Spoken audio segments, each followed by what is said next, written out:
जिस दिन कोई भी बच्चा इस दुनिया में पैदा होता है, उसे सबसे ज़्यादा ज़रूरत उसे जन्म देने वाली माँ की होती है। सिर्फ उसी दिन नहीं, बल्कि आने वाले कुछ सालों तक वो पूरी तरह अपनी माँ के ऊपर ही निर्भर रहता है। लेकिन इस दुनिया में हर किसी को माँ का प्यार नसीब नहीं होता। जैसा कि आज की इस वीडियो में हम देखेंगे कि कैसे एक छोटी बच्ची को उसकी माँ ने एक खाली पड़े घर में छोड़ दिया और बाद में क्या हुआ। तो इसलिए दोस्तों, अगर आपने अभी तक इस चैनल को सब्सक्राइब नहीं किया है तो प्लीज़ चैनल को सब्सक्राइब जरूर कर लें, ताकि आने वाली किसी वीडियो से आप मिस न हो पाएं। रशिया के यारोस्लाव शहर के लोग इस बात को कभी नहीं भूल पाएंगे जो उनके लिए बहुत डरावना था। कहानी शुरू होती है जब एक माता अपनी 1 साल की बच्ची को एक खाली पड़े घर में अकेला छोड़कर चली गई। 10 साल बाद वो वापस उस घर पर आई और जो उसको मिला वो चौंक गई।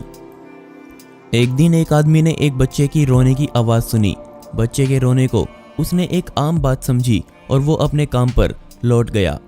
उसने 1-2 बार फिर से बच्चे के रोने की आवाज़ सुनी। जब भी वो उस घर के पास से गुजरता, उसे एक बच्चे के रोने की आवाज़ आती। उसे सबसे अजीब ये लगा कि उसने कभी उस घर में ना किसी को आते देखा और ना किसी को जाते देखा। तो ये आवाज़ आ कहाँ से रही थी। उसने ये भी देखा कि उस घर में कभी कोई लाइट भी चालू नहीं हुई। अब उसे उस बच्चे की चिंता होने लगी और उसने तुरंत पुलिस को इसके बारे में बताया। लेकिन दुर्भाग्यवश जब पुलिस घर में घुसी तो उनको वहां कुछ नहीं मिला। जो लोग यहाँ रहते थे वो सब कुछ ले गए सिवाय अपने बच्चे के। पुलिस को वहां एक गंदे से फर्श पर रोती हुई बच्ची मिली। ठंड के समय में बच्ची फर्श पर पड़ी हुई थी। बाद में पता चला कि इस बच्ची ने 6 दिन से कुछ खाया पिया नहीं है। ये किसी चमत्कार से कम नहीं था कि वो अभी तक जिंदा थी। इस केस की जांच की गई तो उसके परिवार के साथ ही इस बच्ची के बारे में पता चला, जिसका नाम लीजा छाया था। लेकिन पुलिस लीजा के पेरेंट्स तक नहीं पहुंच पाई। लीजा को हॉस्पिटल ले जाया गया। उसकी हालत बहुत नाजुक थी। उसे कुछ दिन हॉस्पिटल में ही रखा गया। उसी हॉस्पिटल में एक ईना नीका नाम की महिला भी आई हुई थी, जो वहां अपने बच्चे का इलाज करा रही थी। जब लीजा को हॉस्पिटल लाया गया तो वहां की एक नर्स ने लीजा की स्टोरी ईना को बताई। तब से ईना ने छोटी बच्ची का ध्यान रखना शुरू कर दिया। वो उसके लिए कपड़े, खाना और खिलौने लेकर आई। एक दिन जब ईना लीजा से मिलने गई तो उसने पाया लीजा वहां है ही नहीं। पूछने पर पता चला कि लीजा को हॉस्पिटल से डिस्चार्ज कर दिया गया है और वहां से उसे एक अनाथालय में भेज दिया गया है।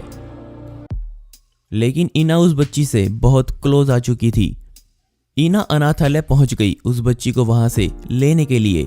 ईना ने लीजा को गोद ले लिया और उसे अपने साथ घर ले आई। वो उसे उतना ही प्यार करने लगी जितना वो अपने बेटे को करती थी। अब ईना लीजा को सारी खुशियां देना चाहती थी। लीजा जैसे ही बड़ी हुई उसे चलने में दिक्कत आने लगी। इसलिए ईना ने लीजा को एक डांस स्कूल में भर्ती करा दिया ताकि उसकी शरीर में आई दिक्कत दूर हो सके। जल्दी ही ईना की ये मेहनत रंग लाई और लीजा अपने पैरों पर चलने लगी। क्योंकि लीजा एक सांवली लड़की थी, उसके स्कूल में बहुत से लड़के लड़कियों ने उसका मजाक उड़ाया। लेकिन ईना ने उसे समझाया कि दूसरे बच्चों पर वो ध्यान न दे।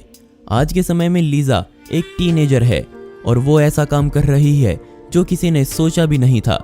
वो आज एक जानी मानी मॉडल है और बहुत से कंपटीशन जीत चुकी है। उसने बहुत से कॉन्ट्रैक्ट भी साइन किए हुए हैं। वो आज एक सेलिब्रिटी बन चुकी है।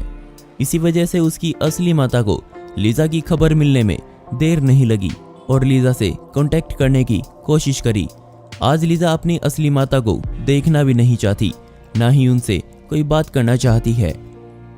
लीजा को आज भी ये दुख होता है कि उसे उसकी माता ने मरने के लिए एक बंद घर में अकेला छोड़ दिया था। आज वो ईना को ही अपनी पूरी फैमिली मानती है और उनके साथ ही खुश रहना चाहती है। तो दोस्तों, ये थी एक दुख भरी कहानी लीजा की। आप इसके बारे में क्या सोचते हैं नीचे कमेंट सेक्शन में जरूर बताइएगा। ये थी हमारी आज की वीडियो। मिलते हैं अगली वीडियो में। यह वीडियो देखने के लिए धन्यवाद।